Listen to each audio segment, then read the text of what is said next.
All right, Skope TV, Friday night, TGIF. We've got a upcoming band tonight. A lot of you know them, some of you don't, but you're going to know them after this interview, that's for sure. I got 1,000 horses on the phone, and I got the lead, my man, Mike Hobby. What's happening, Mike? Hey, what's going on, Mike? How are you? Good, man. Where are we talking from tonight, and what's up for the weekend? Just a lonely interstate driving into Detroit. I'm out on the road with my girlfriend for the weekend and her group, and we're just cruising into Detroit for tonight. Very cool. Now, what's the meaning behind the name of your band, and why horses? Well, it's not that we picked horses for any particular reason.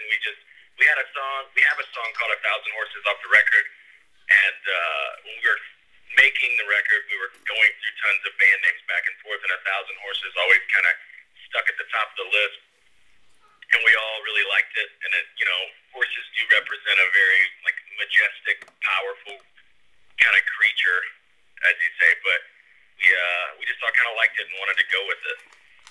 Very cool. Now, you guys are signed to a major. Please give the Skope listeners a glimpse into life before the deal, and what happened to lead you to that huge point. I mean, that's a major accomplishment, especially nowadays. Yeah, thank you. Man, actually,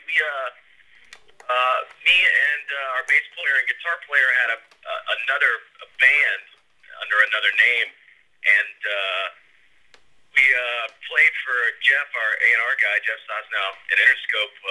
We were asked to meet him in a hotel in Nashville, where we're from, and we played acoustic for him in his hotel room. And then the next night, we went to just a rehearsal hall and played full band. And played after the first song, he signed us on the spot. And then Bill and Graham and I, which is the bass player and guitar player, kind of took it for the next 6 months and wrote and pieced together a new band and wrote a shitload of songs. And that's kind of our experience of how we got on a major label. It was really just kind of we woke up and had a deal. It was that random. That's sweet. Now, how was working with Dave Cobb on the new EP, and how'd you choose the songs? Dave Cobb was great. We kind of went in there with 9 or 10 songs picked out of the ones that we'd written over the past 6 or 7 months. And Dave was great because we got to track everything for the EP completely live from the floor. A lot of the songs off the EP are the first takes. 2 or 3 of them are the first takes of us playing them. And yeah, man, it was great because Dave's a very classic rock, classic kind of recording guy, and real geeky with that kind of stuff. And yeah, we just set up and played, and he hit record, and it went to tape, and that was and he brought a lot of, I don't know, a lot of energy to the songs. I felt like. That's sweet. It was very good. Now excuse me. I love the song "Kiss Your Photograph." What's the background on that track? What's that song about? Kiss Your Photograph. That's one of my favorites too.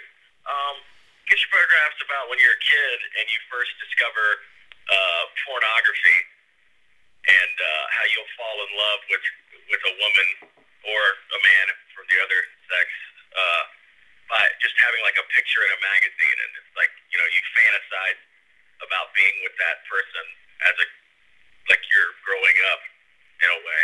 So it's kind of like the whole thing, kiss your photograph, because that's really all you have at the end of the night. Oh, I see. That's cool. Okay, I get it. Now, Mike, how did your family take your desire to be in a band and kind of live the rock and roll lifestyle? Actually, my family was very supportive. They've been nothing but supportive, which is completely on rock and roll. But yeah, they loved it. Actually, they all love it.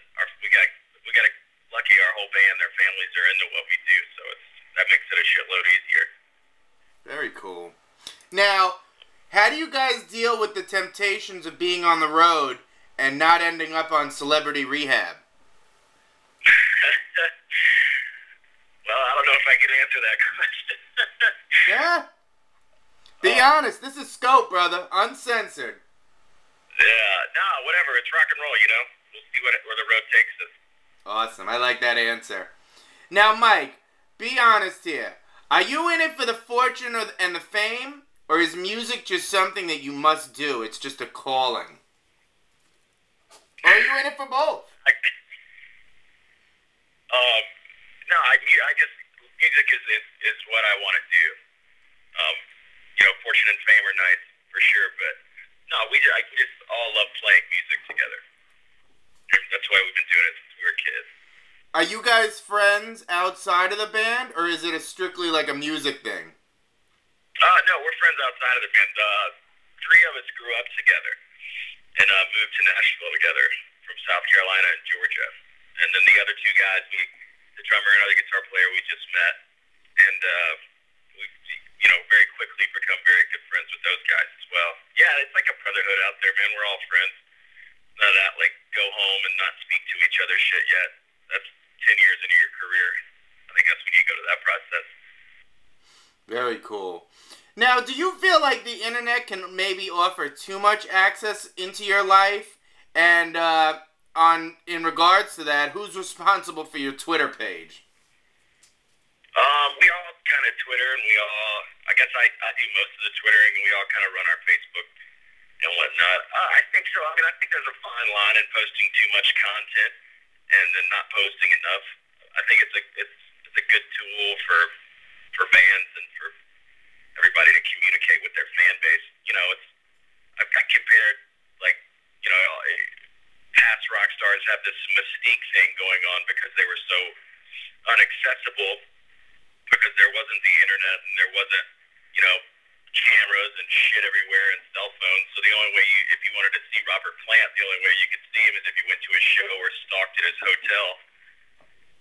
Till they came in. Now you can just sit on your computer and stalk whoever you want all day. That's a scary thought, huh? Yeah, it's fucked up. Is what it is. Just the world we live in, That's right, man.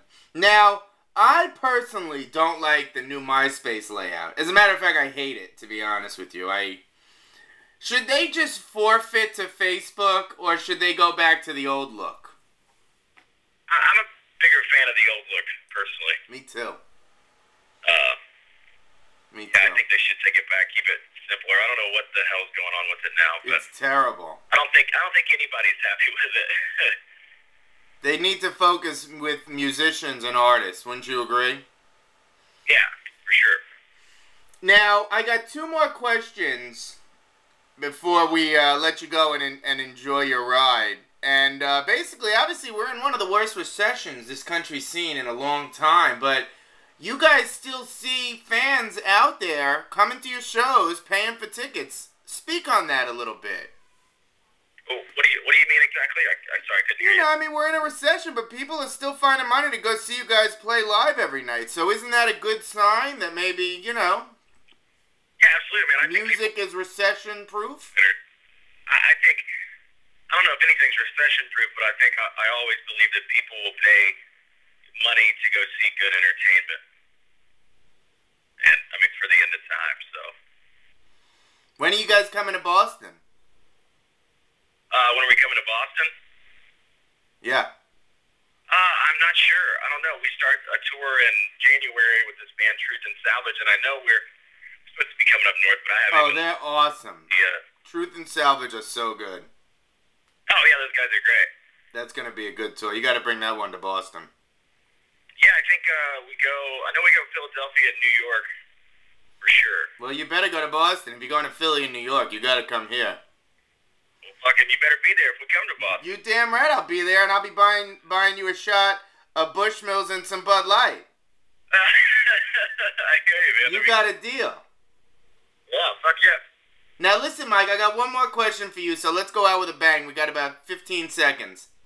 What's coming up for 1,000 Horses, and where can my fans and the Skope readers follow you online? You got like 15 seconds, brother.